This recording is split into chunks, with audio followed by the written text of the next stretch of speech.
and welcome to Tuesday's Maths. So today we are learning to understand the concept of half, and to do that we're going to use some food, or Miss Bradford's going to use some food. On the planning grid I've suggested that you could use Play-Doh and maybe set up a little bit of a Play-Doh tea party where you're finding half of different treats. So you might make a biscuit out of Play-Doh and then find half of it. But I've got some real food here that I'm going to find half of and think about the concept of half.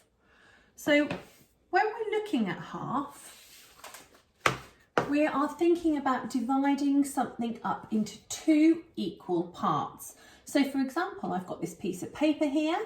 If I wanted to find half of it, I would fold it. I would fold it down the middle.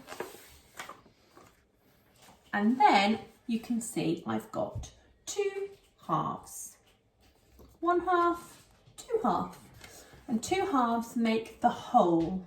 So two halves make this whole piece of paper. In life, we can halve lots of things. And as I said, quite a nice example of halving is food. So I have got this biscuit here. Sadly, it is the only biscuit left in my house. And my partner would like half of it.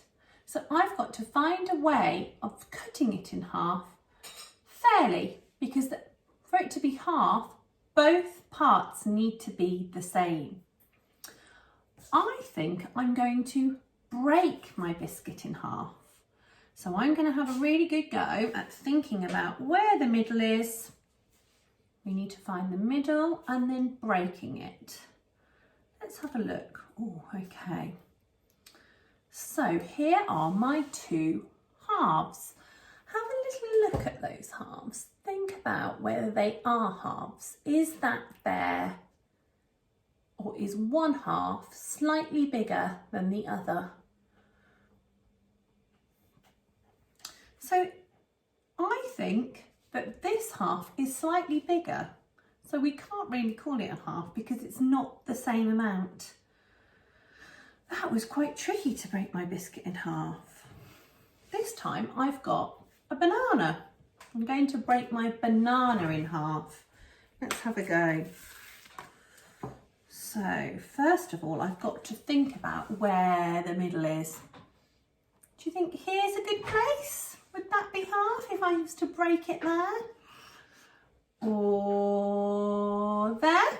Is that half? Does that look fair?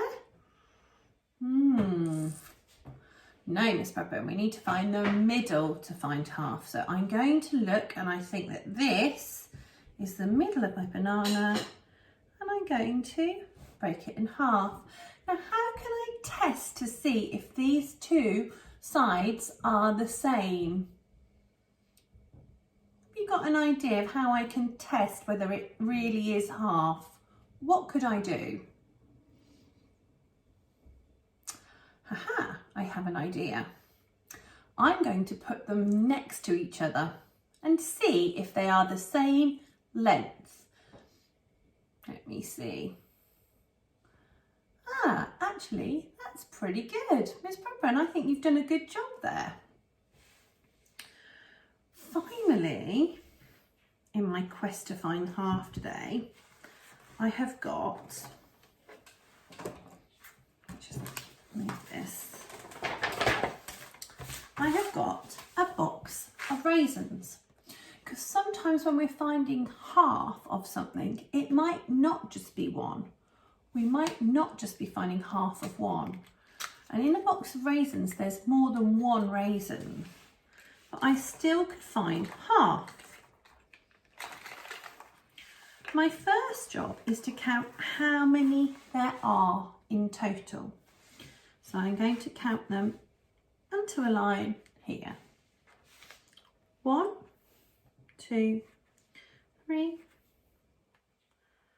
4, 5, 6, 7, 8, 9,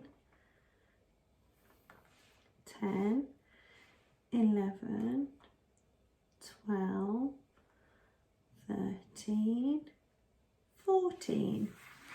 For this test, I'm going to pretend I've got 14 raisins in my box.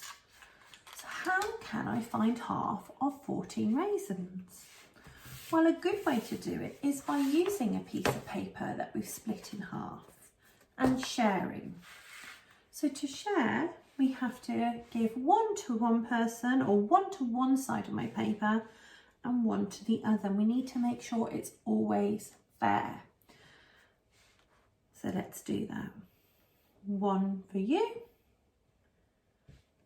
one for you, one for you, one for you, one for you, one for you. I'm just going to check that I've got the same amount. 1, 2, 3, 1, 2, 3. Keep going. 4 for you, 4 for you, 5 for you, 5 for you, 6 for you, 6 for you, 7 for you, 7 for you. So now I can see quite easily what half of 14 is. Half of 14 is the amount of raisins on one side of my paper. Let's count just one side to find half of 14. 1, 2, 3, 4, 5, 6, 7. So half of 14 is 7. And you could find a way of recording that if you would like, maybe on a whiteboard or on a piece of paper. Another good way that we could look at halves together is by using our hands, because we've got 2 hands. So for example, if I put 2 fingers up and I was to cut my fingers down the middle, half of 2 is 1. This time I'm going to put 4 fingers up, 2 on each hand. Again, imagine a line running down those, and I'm going to take half of them away. Half of 4 is 2. This time let's put 3 fingers up on each hand. Imagine that line running down the middle. We're going to take half of them away. Half of 6 is 3. So you could think about half of other numbers up to 20 and see if you can work out what halves are. Okay, thank you very much for listening today.